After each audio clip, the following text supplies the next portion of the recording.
Hello મિત્રો, જય દ્વારકાધીશ.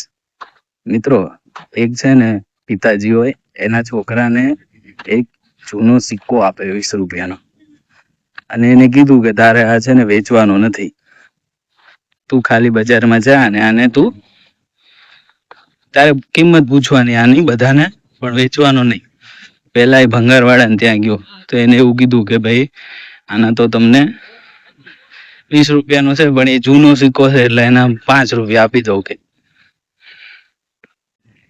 પછી એ આગળ ગયો સોનીને ત્યાં ગયો. સોનીએ કીધું કે ભાઈ આ પિત્તળનો છે એટલે હું તને એના 20 રૂપિયા છે તો 20 રૂપિયા આપી દઉં. તો એ પછી આગળ ગયો. પછી એ છે ને એક જૂના મ્યુઝિયમમાં પહોંચી ગયો.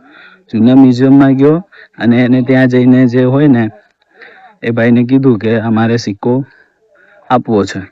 તો એને કીધું આ તો બહુ 100 વર્ષ જૂનો દુર્લભ સિક્કો છે, તો કે આની કિંમત કેટલી થાય? કે 7-8 લાખ રૂપિયા આપો.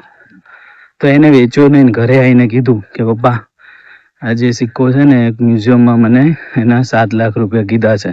તો એના પિતાજીએ કીધું જો બેટા, આપણી સાચી કિંમત છે ને સ્થાન નક્કી કરે, કે તમે ક્યાં જાઓ ને ત્યાંથી નક્કી થાય. તું કબાડીવાળાને ત્યાં ગયો તો ત્યાં શું કીધું તને? તો કે 5 રૂપિયા. સોનીએ કેટલા કીધા? 20 રૂપિયા. અને સાચું મૂલ્ય આ જૂનો સિક્કો છે, દુર્લભ છે, 100 રૂપિયાવાળો. એટલે જીવનમાં છે ને તારું સ્થાન નક્કી કરે છે કે તું કેટલો આગળ જઈશ. તારી સાચી કિંમત ત્યાં થશે. કોઈ લોકો તને કહી દે કે તારામાં પોટેન્શિયલ નથી અથવા તું કંઈ કરી ના શકે, એ લોકો નક્કી ના કરી શકે, એ તું નક્કી કરીશ કે તારી સાચી વેલ્યુ કેટલી છે. એટલે જીવનમાં મિત્રો આપણી સાચી વેલ્યુ આપણે જાતે નક્કી કરવી પડે, અને એ સ્થાન નક્કી કરશે કે તમે ક્યાં છો, કોની સાથે બેસો છો, એ લોકો એ રીતે નક્કી થશે. બાકી તમે કબાડીમાં બેસો તો તમારી કિંમત કબાડી જેટલી જ થશે.